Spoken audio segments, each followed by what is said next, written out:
Adrian Camacho for the plaintiff. May it please the court. Your honors, opposing counsel, ladies and gentlemen of the jury, forensics don't lie. People do. Now this is what takes us back to the date of August 18th, 2010. It's about 9:30 a.m. and two 11-year-old children, Sydney Park and Jesse Duran, are home alone in the Park zone. The two children are bored, so they decided to play a game. And in today's case, game of choice, roulette.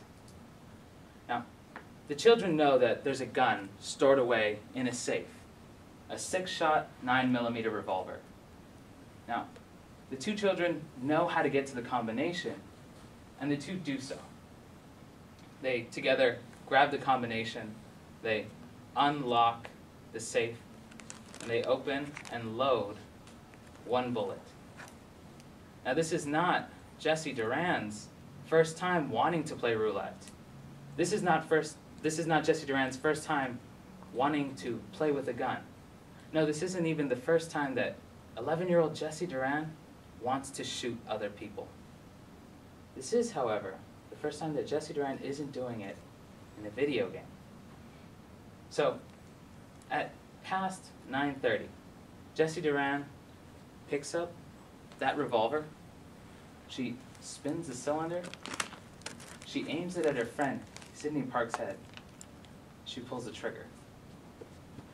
A bang instantly rings out, killing Sydney Park.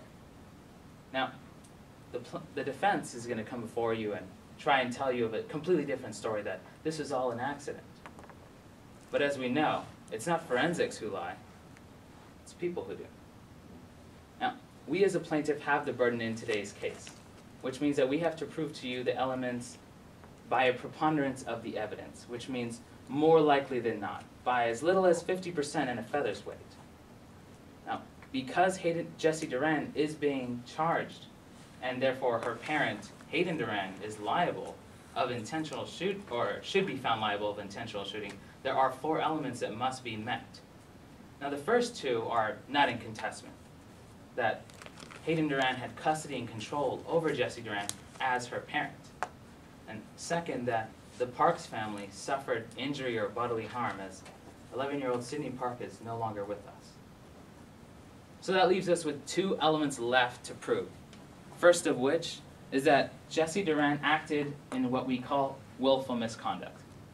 Now in the Midland Civil Code, that means that we have to prove to you that on August 18th, 2010, Jesse Duran had the knowledge that pulling the trigger to a loaded gun was substantially likely to result in the gun firing. And second, that the willful misconduct of Jesse Duran was the direct and proximate cause of the death suffered by Sydney Park. Now, in order to prove these elements, we will be calling 3 witnesses before you today. Now first, Danny Brooks will come before you and explain to you, as the babysitter, what types of things she saw in the Parks home, about how Jesse had an obsession with guns, that Jesse knew there was a gun in the house, and she said so herself, that she wanted to play with it the real way. Dr. Couples will come before you and tell you that, as a psychologist, she was able to successfully diagnose Jesse Duran as a psychopath. And because Jesse Duran suffered from psychopathy, it's not at all unreasonable or unlikely that Jesse Duran was perfectly capable of killing somebody intentionally for trivial gain. Now lastly, the lead forensic investigator in today's case, Jules Sebastian, will come before you and explain to you what actually happened on August 18th when Sydney Park lost her life. She'll tell you that Jesse Duran had her arm fully extended, her right arm fully extended, completely away from the rest of her body when she pulled that trigger. And that Sydney Park wasn't even looking in the same direction when the gun was fired that killed her. That she had no idea that this gun was about to go on. Now, it's at the end of today's trial that 2 things will become clear.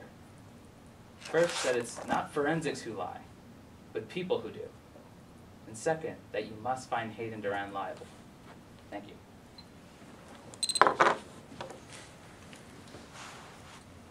One moment.